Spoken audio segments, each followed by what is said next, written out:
rusak ya kalau nggak dibungkus dengan kain wol. Ya, kita rajut, ikat.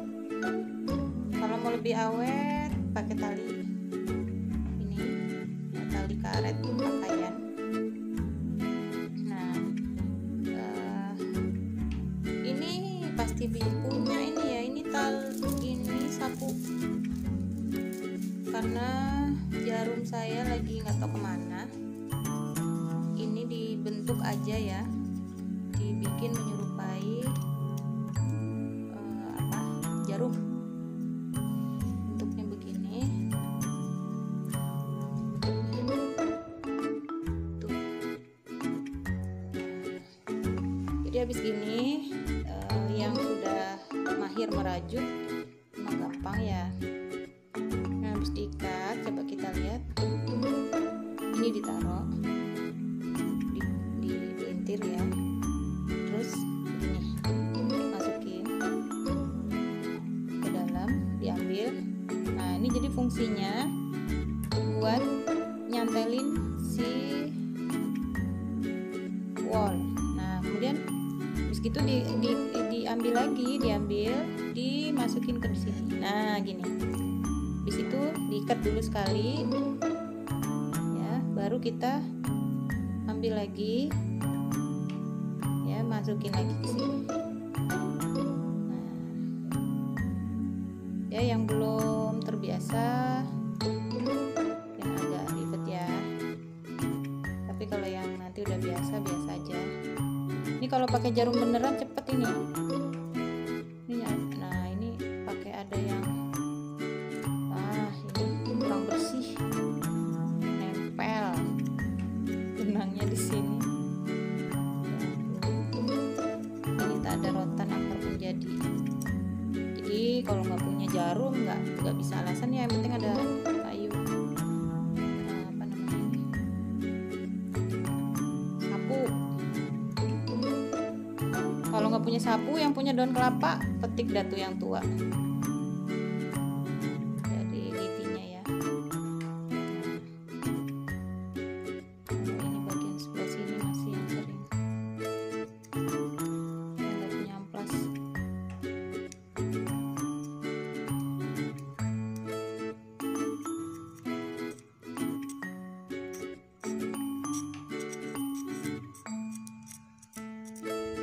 Biar dia mulus, masih ada nih.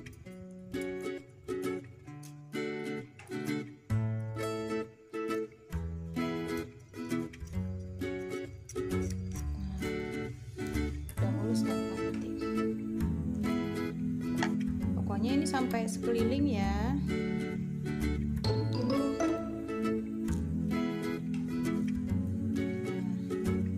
Diambil, masuk. Sini tinggal ya, duanya tinggal, baru diikat yang duanya begini tuh. Nah, gini gimana, udah mulai terbayang. Diambil ya, kemudian masukin dalam karetnya, diambil keluar. Nah, kemudian mengikat yang dua, yang satu ditinggal, baru nanti diikat. Nah, ini terus sampai melingkar ya. Terus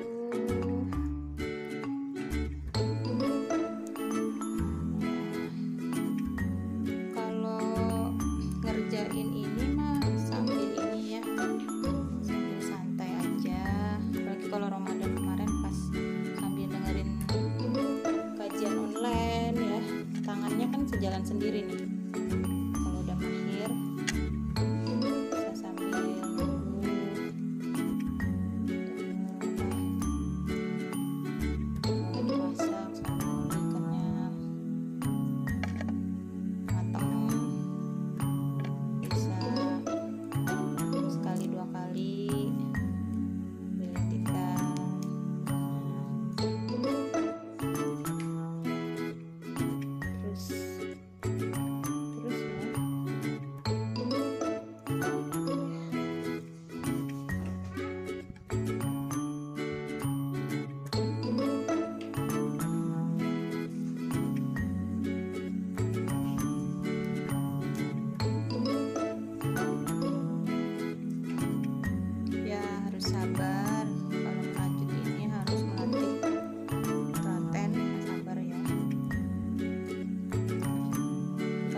dari lidi. Waktu itu mudik ke kampung, ada sepupu lagi musim ya dulu bikin nih ikat rambut ini. Nah, saya belajar, dan karena nggak cukup jarumnya, nggak ada lagi,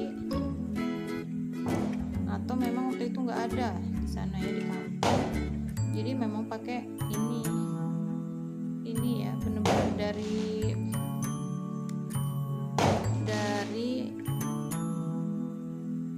lidi.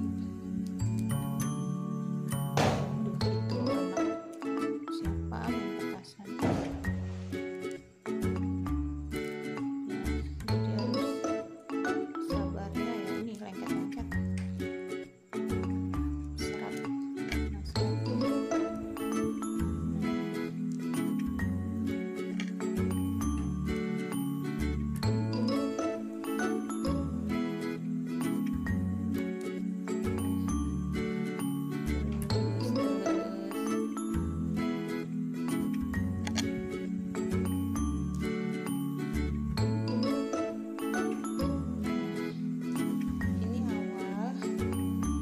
udah bisa ya bikin ikat rambut ini, gampang deh bikin yang lain, bikin taplak meja,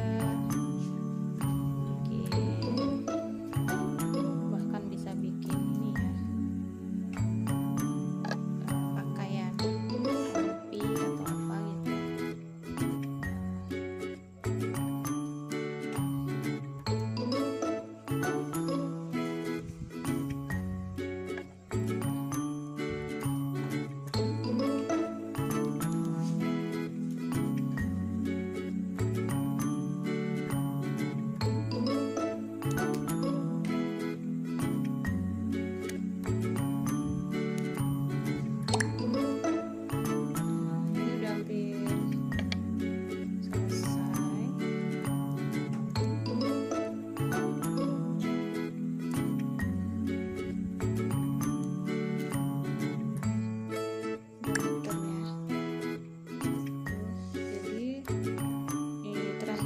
Caranya kayak gini nih, ambil ya. Nah, ini yang paling terakhir, ini yang paling ujung, ambil, tarik. Nah, ini ngikatnya gini. Nah, ini terus masukin lagi deh ke dalam sini. Nah, udah keikat ya, udah nyambung. Nah, tinggal bikin lapisan atas ya.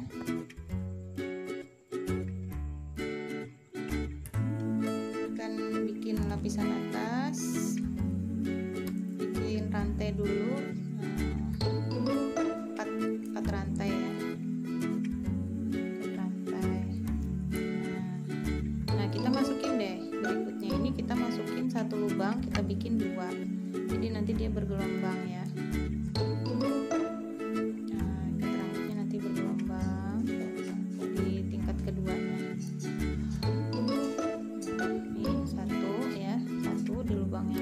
Sama, masuk lagi sekali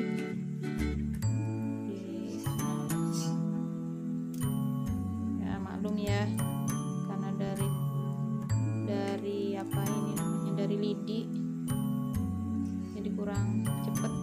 Nah gitu. Oh iya, 3 ya, 1 lubang 3.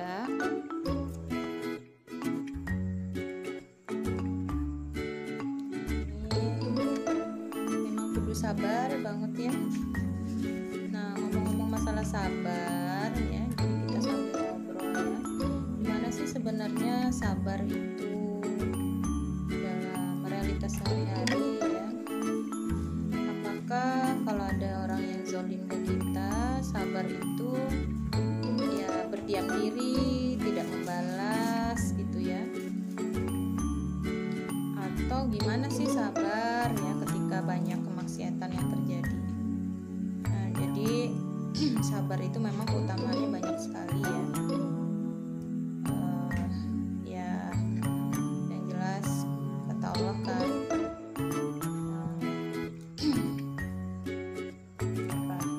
siapa yang sabar itu disayang Allah,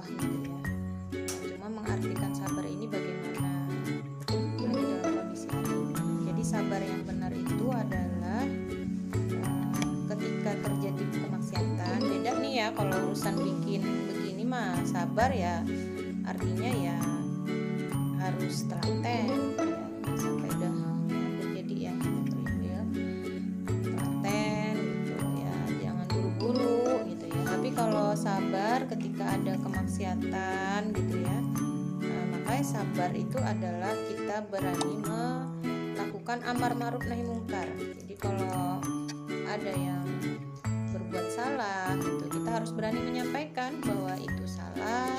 Kemudian karena dorongan ini adalah perintah Allah dan juga bukti cinta kita kepada sesama ya, kalau pelakunya adalah muslim ya, itu adalah nasihat.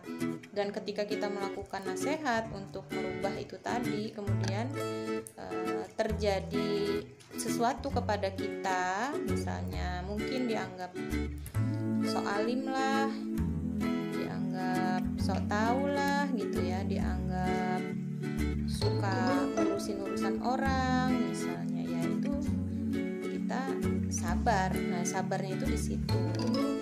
Kalau misalnya dalam kondisi hari ini misalnya ya, kezaliman itu bukan dilakukan oleh individu saja, tetapi dilakukan oleh penguasa ya, melalui kebijakan-kebijakan yang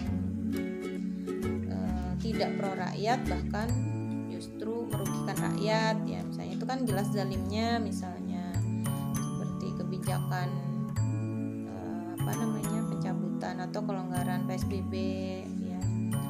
Nah, padahal kan itu sangat membahayakan ya, membahayakan sekali. Soalnya dengan PSBB yang kurang disiplin saja, jumlah korban COVID meningkat. Apalagi kalau misalnya dicabut ya karena perhitungan ekonomi semuanya ya, berarti kan itu kezaliman. Kenapa zalim? Karena di dalam Islam ya, satu nyawa itu, hancurnya Ka'bah itu lebih baik daripada terbunuhnya satu nyawa tanpa hak ya. Ini kan banyak sekali yang korban COVID.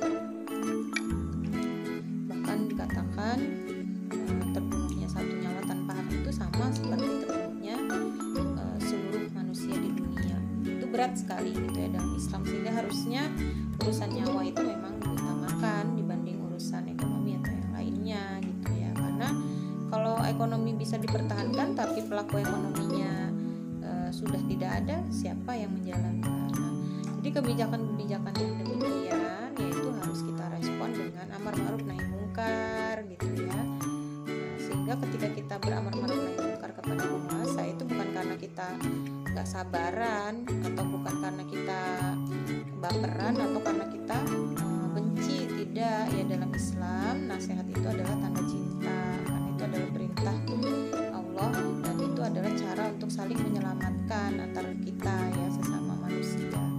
Nah, ketika kita sudah melakukan amar ma'ruf nahi mungkar tersebut terhadap kezaliman yang kita saksikan gitu ya, kemudian ada respon balik ya, maka disitulah letak sabar kita. Kita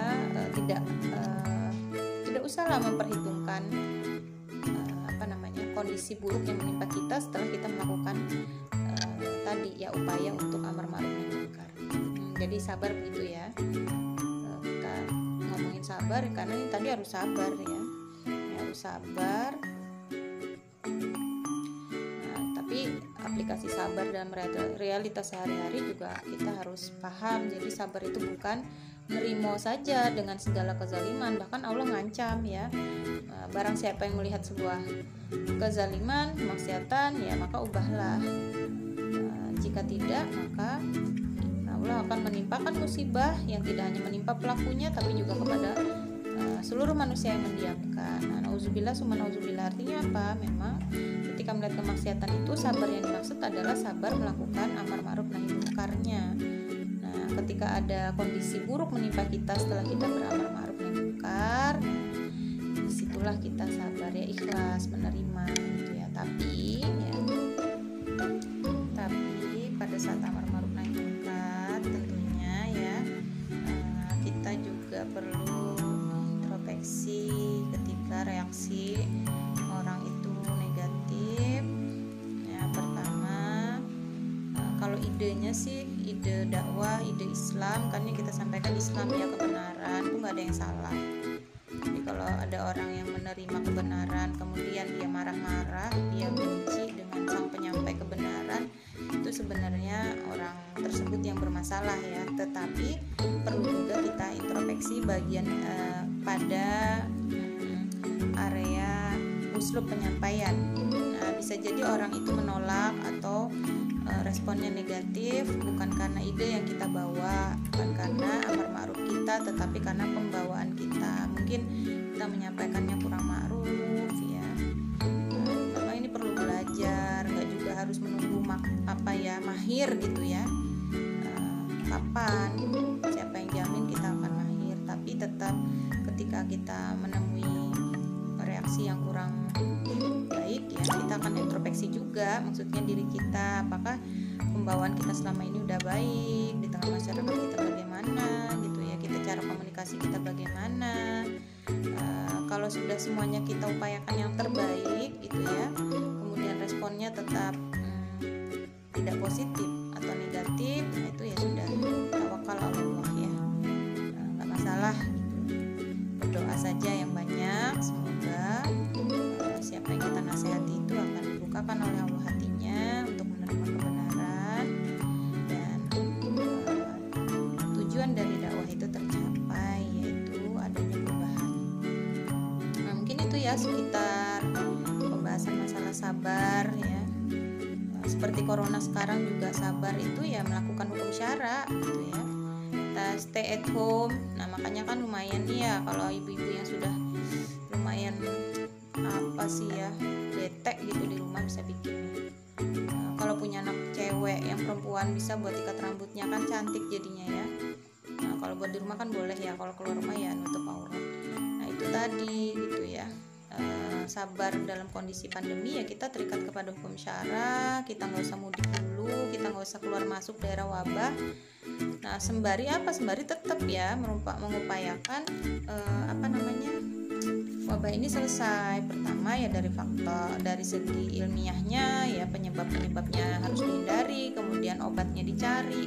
Kemudian dari faktor keimanan juga kita meyakini, karena kata Allah, waman a'radu an dzikri fa innalahu maisyatan donka. Barang siapa yang berpaling dari peringatanku, maka baginya penghidupan yang sempit. Nah, sempitnya kehidupan kita karena corona ini ya karena kita berpaling dari peringatan Allah gitu ya. Ibaratnya kalau kata orang Banjar itu bala. Maka kita harus introspeksi diri, taubatan nasuha. Oh, bagian mana lagi nih hukum Allah yang belum kita terapkan gitu ya. Kita istighfar, mohon ampun, dan ayo kita berjuang untuk menerapkannya. Nah, dengan itulah gitu ya, secara keimanan apa sih yang sulit bagi Allah untuk merubah kondisi gitu ya. Mudah bagi Allah untuk mengusir corona, untuk menyembuhkan langsung orang-orang yang terpapar corona. Ya tadi dengan kita istighfar ya, taubatan nasuha kepada Allah. Dan itu skalanya bukan hanya skala individu, tapi harus skala negara gitu ya, skala masyarakat luas, karena ya memang harus dilakukan bersama-sama. Nah, Masya Allah ya, mudah-mudahan ini khususnya saya pribadi, kita bisa sabar dalam arti yang sebenarnya. Alhamdulillah selesai ngobrol kita nih, selesai juga nih ya. Tuh, gak kerasa ya, gak kerasa yang nonton. Nah, yang bikin mah kerasa jadinya, kerasa ya ini jari-jari, tapi juga kerasa senengnya, bahagianya ya. Kalau nonton mah memang nggak capek, tapi juga nggak berasa bahagianya bisa punya gitu ya. Nah, Masya Allah, ini udah, oh ya bentar saya lepas lagi. Ini cara nguncinya sebenarnya sama kayak tadi ya. Cara nguncinya sama, maaf, tadi ya kayak gini kan. Yang pertama tadi juga begini. Ini kan sini gini ya. Ini ambil ke sini. Ini masukin ke yang rantai paling belakang. Ambil, tuh ini masukin ke sini. Nah, karena ini terakhir, biar nggak lepas, kita masukin 2 kali, 1 ya. Ditarik biar kuat. Nah, sekali lagi. Nah, udah ya. Ini udah kunci terakhir. Boleh deh kita potong. Pisau saya tadi ya. Nah, rupanya udah diambil sama tinggal dipotong. Alhamdulillah sudah jadi. Itu ikat rambut kriwil, tinggal diiketin ke rambut ya. Nah, selamat mencoba. Yang punya anak putri pasti seneng deh dibuatin sendiri sama uminya. Bagian ujung nanti boleh dibakar biar gak lepas ya. Nah, selamat mencoba. Jangan lupa tekan subscribe dan tombol lonceng biar dapat terus informasi terbaru dari keluarga Diwanti. Dan jangan lupa juga like, share, dan komen. Terima kasih. Wassalamualaikum warahmatullahi wabarakatuh.